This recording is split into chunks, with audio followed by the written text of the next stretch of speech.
This is the Parent, Teacher, and Community Member Workshop number 3. What to do when your kids are glued to their iPads, incorporating technology in math instruction. In this presentation, we will begin with an overview. Then we will do a community building activity. Next, we will discuss technology use.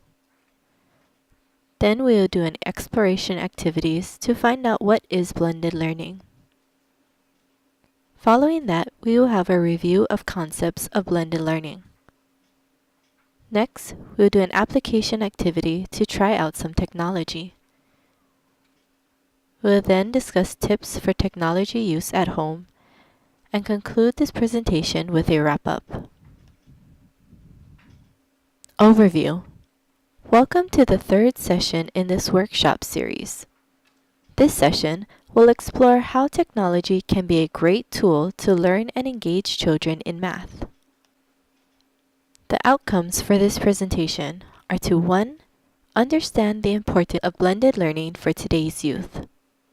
2. Define blended learning. 3. Describe 4 models of blended learning. And 4. Explore math using blended learning approach. In this part of the presentation, we'll do a community building activity. Community building human bingo. Find people in the room who match the criteria listed on your bingo card. Let's get to know others in the room by playing bingo. How to play. 1. Walk around the room and find people who match the descriptions in the boxes on your bingo card. 2. Write the person's name in the box if he or she matches the description. 3. Yell out bingo when you fill in 5 boxes in a row, vertically, horizontally, or diagonally. In this part of the presentation, we'll discuss technology use. Technology use inventory. Last time, we talked about culture and how our culture influences learning. Let's think about the culture of the classroom and culture of your children, specifically a pervasive part of your child's everyday lives today. It's technology. Technology is a huge part of the culture your children are growing up in. It is everywhere. Most children are exposed to some form of technology from the time they wake up until it's time to go to sleep. So let's look at how technology is present in a typical day in your child's life. Technology use inventory. What technology-enabled devices does your child use at home and in school? How many hours does your child use these devices per day? What does your child do on these devices? What are the devices used for? In your opinion, what are the pros and cons of all this technology use? Take a few minutes to think about these questions and write down your answers. You can also think about your technology use and write down your answers. If you are in a group, complete a think, pair, share to ponder and discuss these questions. If you are doing the online workshop, add your answers to the discussion board. Then respond to responses from at least 2 other people. Think, pair, share. Use a think, pair, share to help organize your thoughts for discussion. 1. Write the questions in the first column. 2. Take 2 to 3 minutes to think about your answers. Then write your answers in the second column. 3. Discuss your answers with a partner or small group. Take notes on what was discussed in the third column. 4. Come up with a few key points to share with the whole group and write them in the final column. You could also use the final column to take notes on what other pairs shared during the whole group discussion. In this part of the presentation, we'll do exploration activities to find out what is blended learning. Blended learning exploration, video exploration. Often, adults may think that kids are spending too much time on their devices. There are many pros and cons to technology use, which we have just discussed. With our following activities, hopefully we can highlight that there are many benefits to using technology, especially for learning.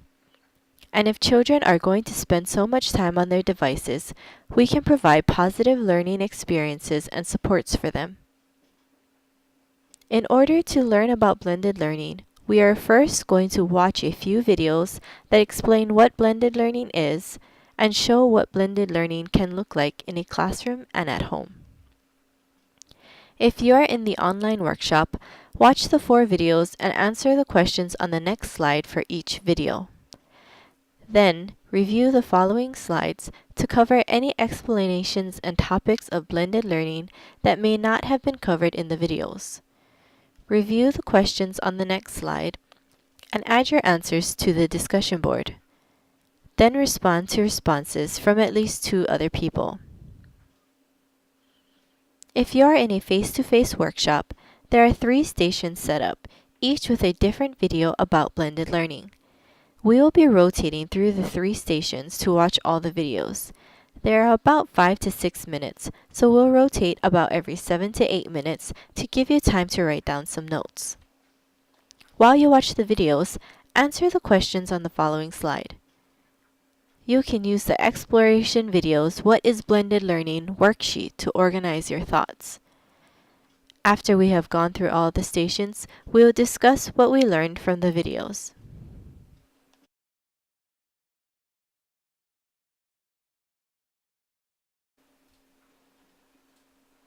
Consider the following questions. What is blended learning? What does blended learning look like in the classroom and at home? What were some examples of what the students and teachers did in the videos? How is blended learning different than traditional classrooms? How is it similar? What are some pros and cons of blended learning? While you do not have to answer all of these questions, try to answer as many as possible. These questions are here as suggestions to facilitate your exploration. So if you have something else you would like to discuss about the videos, please share your thoughts. Answer based on what you see in the videos, as well as your opinion of what you see in the video. For example, if you see the students doing something that isn't talked about or explained, or that you don't think is beneficial to learning, then that would be something interesting to share. Video 1, Overview and Rotation Model. View the video, What Blended Learning Looks Like in the Classroom, at the link provided. Video 2, Flipped Classroom. View the video, What a Flipped Classroom Looks Like, at the link provided. Video 3, Flex Model. View the video Redesigning the School Day at Summit Public Schools using a Flex Model, at the link provided. Discussion. Review your notes and the following slides to check your understanding and learn more about blended learning. We'll now discuss what we learned from the videos. We can discuss in small groups or as a whole. If you are in the online workshop, your discussion will be to respond to at least 2 other posts. In this part of the presentation, we will review concepts of blended learning. Definition of blended learning. Blended learning mixes various event-based activities, including face-to-face classrooms, live e-learning, and self-paced learning. What things are being blended?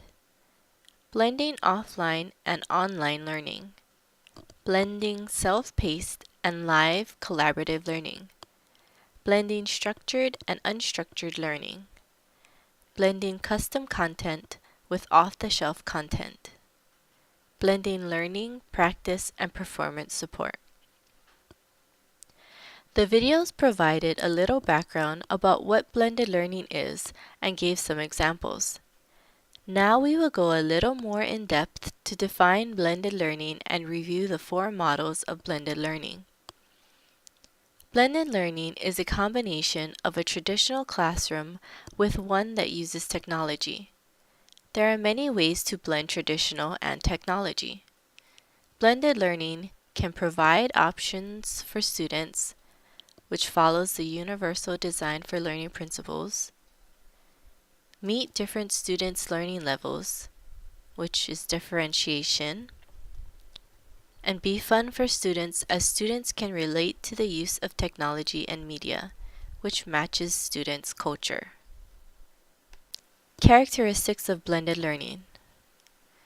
With blended learning, learning is time, no longer restricted to the school day or school year, place, no longer restricted to the walls of the classroom, path, no longer restricted to the pedagogy used by the teacher, and pace, no longer restricted to the pace of an entire classroom of students. Some of these elements are taken for granted, but can actually be restrictions to learning. Can you think of reasons or examples of how time, place, path, and pace could hinder a student's learning? Examples include time. A student may not have enough time to complete their work during class, or a student may take particular interest in a subject but only has limited time to explore it because there is not enough class time. Place. Students often don't see how what they are learning in class has anything to do with the real world. With the internet, students can experience the subject matter outside of the classroom in the real world. They can travel to other places via online and see real-life examples of what they are learning. Path. The way a certain teacher teaches may not be the best fit for a particular student. Or maybe a student prefers to work in smaller groups or with direct one-to-one instruction. With online teaching materials, students have more options to find a teaching style that better suits them. Pace. People learn at different paces. No two learners are the same. Some students may fall behind only when compared with others who grasp the concept faster. Those students may be able to understand the lesson better if they had had more time to digest what is being said or taught. The four models of blended learning are: rotation model. Within a given course or subject, students rotate on a fixed schedule or at the teacher's discretion between learning modalities. Most often, these are centers where students complete different activities, lessons, at least one of which is online learning. Flex model. This is when content and instruction are delivered primarily by the internet. Students move on an individually customized, fluid schedule among learning modalities, and the teacher of record is on site. The teacher of record or other adults provide face-to-face support on a flexible and adaptive, as-needed basis through activities such as small group instruction, group projects, and individual tutoring. Self-blend model describes a scenario in which students choose to take one or more courses entirely online to supplement their traditional courses, and the teacher of record is the online teacher. Enriched virtual model, a whole school experience in which within each course, students divide their time between attending a brick-and-mortar campus and learning remotely using online delivery of content and instruction, usually at home. This differs from flipped classroom because students don't go to brick-and-mortar campus every day. It differs from self-blended because it is not meant to be a supplement to traditional educational classes. Rotation model types. The rotation model is perhaps the most familiar model because it is easiest to adapt into traditional classrooms and schools. We will look briefly at four types of rotation models. Station rotation. Within a given subject, students rotate on a fixed schedule or at the teacher's discretion among stations in one classroom. Online learning, small group or full class instruction, group projects, individual tutoring, and pencil and paper assignments. Lab rotation. Within a given subject, students rotate on a fixed schedule or at the teacher's discretion among locations on the brick-and-mortar campus, a learning lab for predominantly online learning and additional classrooms for other learning modalities. For example, on a scheduled day and time, students go into a computer lab. Flipped classroom. Within a given subject, students rotate on a fixed schedule between face-to-face teacher-guided practice on campus during the standard school day and online delivery of content and instruction of the same subject from a remote location after school. The primary delivery of content and instruction is online. We saw an example of this in one of the videos we explored. In the traditional classroom, content is usually presented by the teacher during the class time. Problem-solving time, if it occurs during the class time, usually occurs at the end of the session. Homework is defined as problem-solving activities of the student in the home environment following the presentation of the content during the class time. The flipped classroom, in contrast, flips this workflow around. The student is presented with the content in the home environment first, then uses class time for problem-solving activities. The primary role of the teacher in the traditional classroom is usually master of content. The primary role of the teacher in the flipped classroom is usually professional learning coach. In the flipped classroom, the teacher structures the classroom activities to personalize the learning for individual students. Individual rotation. Within a given subject, students rotate on an individually customized fixed schedule among learning modalities, at least one of which is online learning. Students do not necessarily rotate to each available station or modality. Example: Carpe Diem Collegiate High School and Middle School assigns each student a specific schedule that rotates them between online learning in the Learning Center and offline learning. Each rotation lasts 35 minutes. To learn more about Carpe Diem Collegiate High School and Middle School, please view the video at the following link. A lesson using blended learning. Some examples of how to add in elements of blended learning. Live events, synchronous instructor-led events, such as lectures, video conferences, and synchronous chat sessions. Self-paced learning, for example, internet and CD-ROM. Collaboration, such as through email, thread discussions, and collaborative group work. Assessment, for example, tests, quizzes, grades, narrative feedback, and portfolio. Support materials, for example, physical and virtual reference materials and FAQ forms.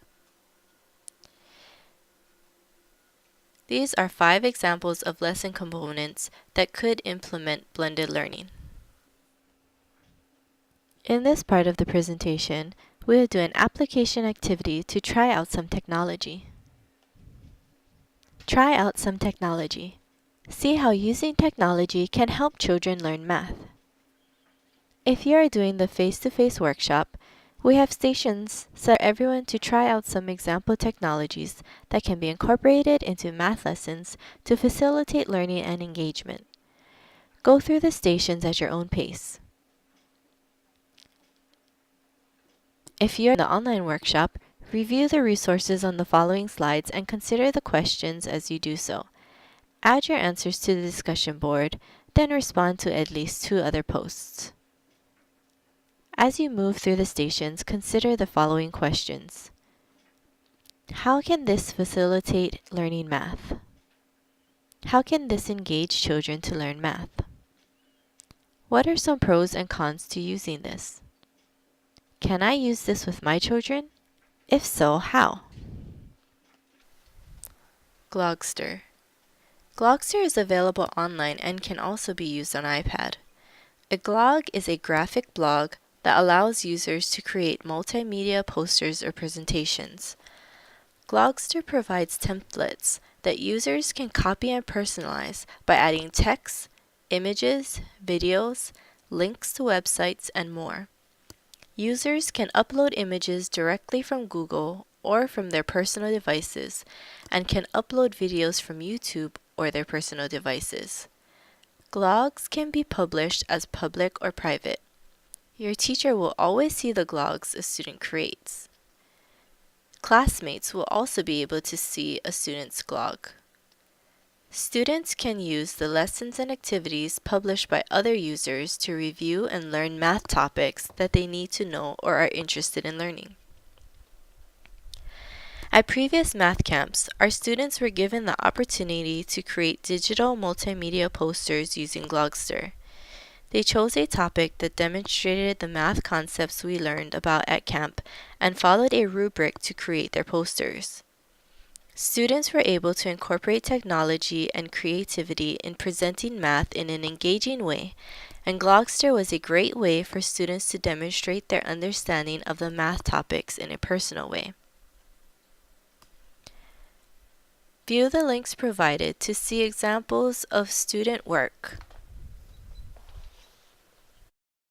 Show Me app. See an example of how a math teacher uses this app at the link provided. And look through some sample lessons provided in the link provided. With this app, teachers could create lessons and students can view them on their own time at their own pace. They can also review the materials as much as they need. Students can also create their own Show Me presentations as a way to demonstrate their understanding of the math concept. Students can also use the lessons and activities published by other users to review and learn math topics that they need to know or are interested in learning. GeoGebra is a fairly new interactive app that can be adapted for all ages and math and science levels. There are math tools available which you can use to practice skills in graphing, geometry, and more. People have also created interactive lessons for all ages and levels that you are able to view and use. GeoGebra can be used online or downloaded as an app to use offline. With this app, teachers can create lessons and students can view them on their own time and at their own pace. They can also review the materials as much as they need. Students can also use the lessons and activities published by other users to review and learn math topics that they need to know or are interested in learning.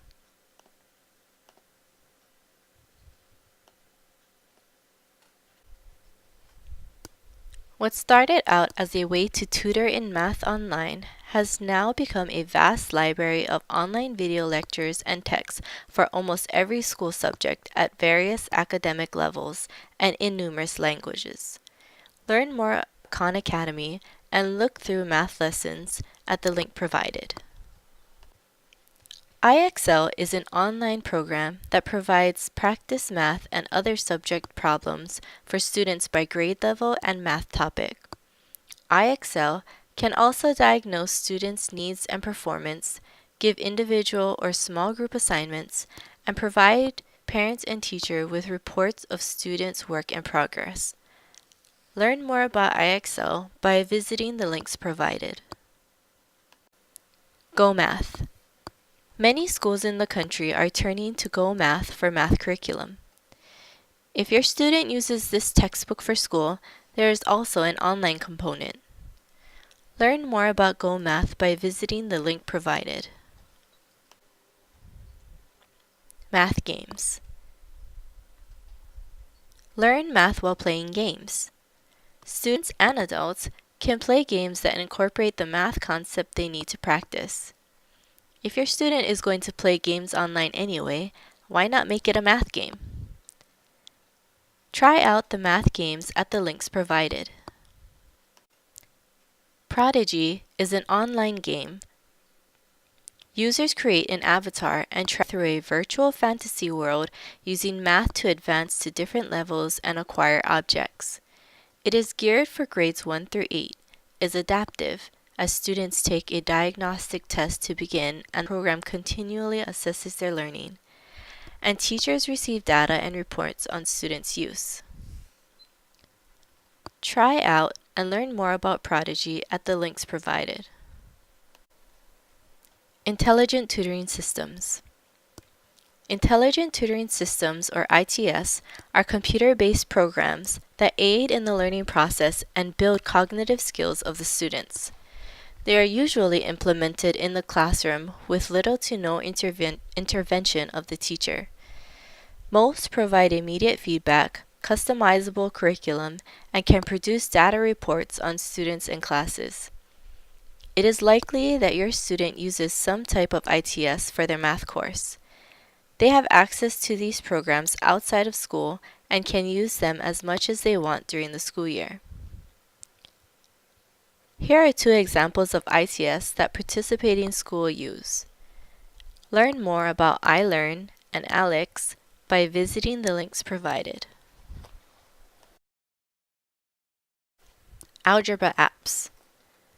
Explore these apps that are specifically for helping to improve algebra. Visit the links provided to find lists of algebra apps and websites. In this part of the presentation, we will discuss some tips for technology use at home. Tips for technology use at home. How to effectively use technology for learning and learning math. Set up ground rules. Talk with your child before use. It's a good idea to set up rules before use to avoid problems later. Explain expectations. Make sure your child knows your expectations for what they use the iPad for and what not to use it for. If you believe that using the iPad is a privilege, or if you use it for a reward, remind them of that. Establish inappropriate content. Sometimes children may not know what content you disapprove of, or they may wander somewhere online that you may not want them to be. Make sure you are clear about what is appropriate and what is inappropriate, so that they know what to do in such situations if they come across inappropriate content. Discuss consequences. Set up some consequences for rule breaking. For example, if your child breaks a certain rule, they won't be allowed to use the iPad for other uses or for a few days. Reevaluate. Sometimes you need to reevaluate rules or make new ones as new circumstances arise. Limit. Access.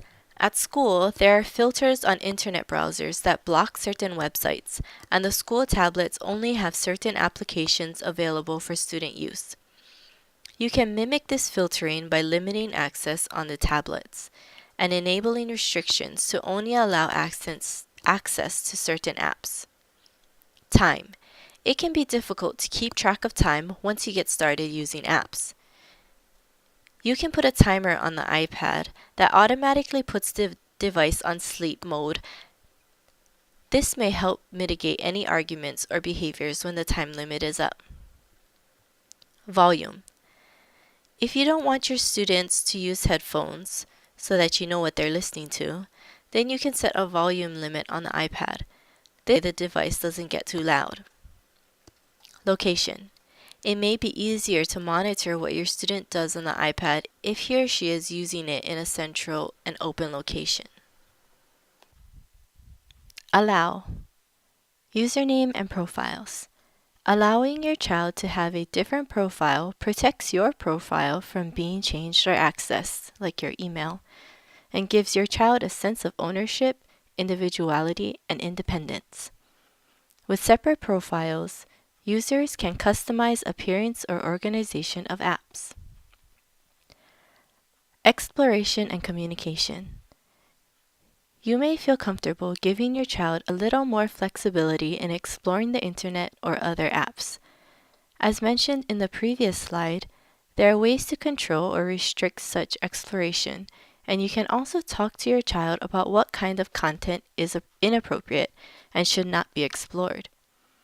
You can also offer, maybe even encourage, to answer and discuss any questions your child has about things they encounter or think about while online or using apps.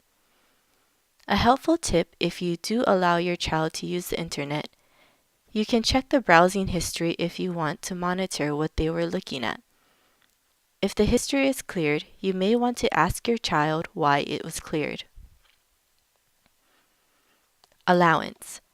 Some parents allow their children to search for apps they may be interested in. Some apps that are installed have in-app purchases. If you are okay with your child making purchases to either download apps or buy in-app purchases, then a helpful tip would be to give your child an allowance in the form of an App Store gift card. This way, your child knows there are limits to how much money he or she spends on apps and can self-monitor their spending. Tips for encouraging math learning. Organize math apps together in one folder or on one screen so that they are easily accessible. Challenge your child to set goals, such as how much time to spend using math apps, how many days to do it, how many lessons to do, what kind of scores to achieve, etc., and help them to achieve those goals. Remind your child to use the apps. Remind them of their goals. Your lives are busy and their lives are busy, so it may be easy to forget. Encourage your child to use the math apps, try their best, and share them with you. Ensure variety and content to keep their interest. Having different apps to work with, maybe some more game-like and some more tutor learning type, can help to sustain interest rather than just having all tutor or learning type. Talk with them about their math work, their app experiences, etc. Having a face-to-face component to accompany app use can help place the technology into the real-world settings. Talking with your child about their progress in a math app can be encouraging and help them be excited about continuing to learn math. You could even help relate math content to real-life situations. Tips for blended learning at home. Ask questions to learn how your child's school uses blended learning and if you need help. Some things to ask about may include: what model of blended learning does the school or teacher use? What classes or teachers use blended learning? What are their expectations for student use of blended learning? What is the blended learning curriculum like? Is it Common Core aligned? Are tests, quizzes, homework a part of at-home work? Can I check on my child's progress on their online program component? Will I receive automated reports? Is there an online parent component to your child's online program? What supports are available for my child while he or she is at home? What if we need help troubleshooting program or internet problems? Know your goals. Although your child is using computer and/or online technology to learn, know that the device he or she uses is still just a device. It is a tool being used in the curriculum, just like textbooks are tools for learning. The device does not take the teacher's place. The teacher's role may be a lot different than the traditional teacher's role. The teacher may not be standing up in front of the class to give a lecture. Instead, lectures can be disseminated through online content, and a teacher may take a more facilitative role, guiding students to resources, helping students plan and carry out projects, conducting small group work and hands-on activities. Your child should learn responsibility in fulfilling his or her online work and should be able to ask questions when he or she needs help. You can help support your child's work by knowing about the work he or she has to do, the program he or she works, etc. It may also be helpful to your child to help them adapt to this new type of learning and to be an advocate for them if they did need or do not feel comfortable asking for it. You may also have to remind and encourage your child to do their work. Be involved. There are lots of ways you can participate in your child's blended learning program. For example, ask for a parent component if available. Ask for progress reports. Ask your child to teach you about their online or computer work.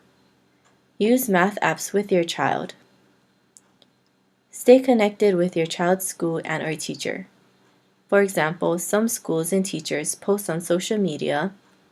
Some teachers post lessons, lectures, videos, or other homework reminders on online platforms or through email.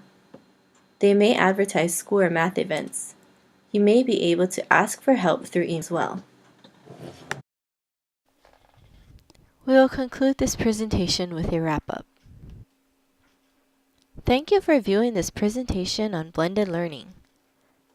Our next workshop is on Universal Design for Learning, or UDL. Multiple children, multiple learning styles. Applying Universal Design for Learning principles to math lesson plans.